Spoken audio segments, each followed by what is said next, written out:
Bienvenue dans ce nouvel épisode 2. Les enfants et les défis de la famille. Je suis ravi de vous accompagner aujourd'hui pour discuter d'un sujet important et parfois difficile, mais qui mérite toute notre attention. Parce que chaque famille est unique et chaque enfant mérite d'être écouté et compris, même face aux défis.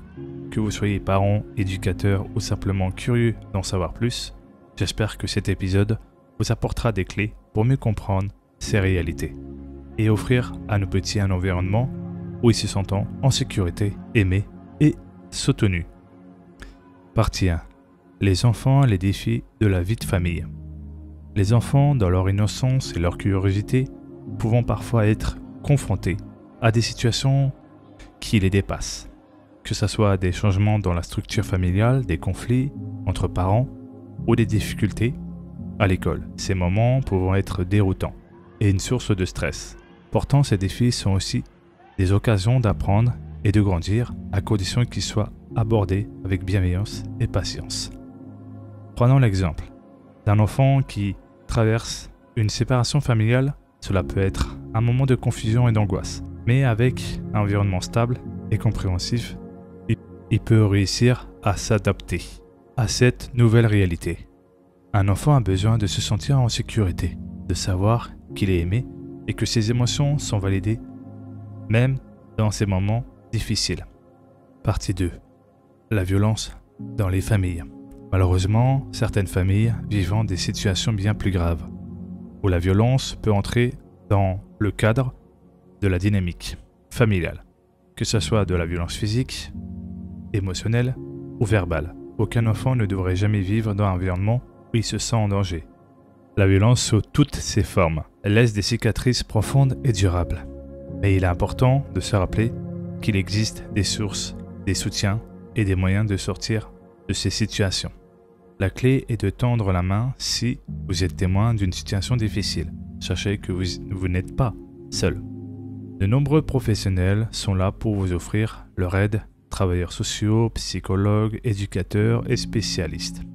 Bien que ces situations soient préoccupantes, il est essentiel de comprendre que chaque enfant, même dans les situations les plus difficiles, peut retrouver son équilibre avec le bon soutien.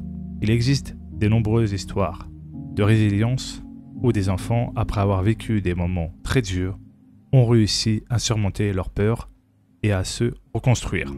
Les familles jouent un rôle fondamental dans cette reconstruction, mais il n'est pas toujours facile de savoir comment réagir face à ces difficultés. C'est pourquoi il est important de continuer à se former, à s'informer et à ouvrir le dialogue avec les personnes de confiance dans la vie de l'enfant. Partie 3. Conseils pour un environnement familial positif. Alors, que pouvons-nous faire en tant que parents, proches ou éducateurs pour offrir un cadre plus serein aux enfants et les aider à grandir dans un environnement stable et chaleureux? Écoutez sans jugement. Un enfant qui se sent entendu et un enfant qui se sent respecté. L'éducation ouverte et honnête où on prend le temps d'écouter ce qu'ils ont à dire sont essentiels. Évitez de minimiser leurs émotions, même si elles semblent petites à vos yeux. Chaque sentiment est valide. 2. Encouragez l'expression des émotions. La colère, la tristesse, la joie. Chaque émotion doit être validée. Apprendre à gérer ses émotions est un exercice essentiel. Et les enfants ont besoin de modèles adultes pour comprendre comment faire face à ces sensations. 3. Instaurer des règles claires et bienveillantes. Et oui, bienveillantes pour, tout simplement, la stabilité passe aussi par des repères solides. Établir des règles avec douceur mais fermeté permet à l'enfant de se sentir en sécurité. Mais attention, ces règles doit toujours être expliqué avec amour et respect. 4. Cherchez du soutien.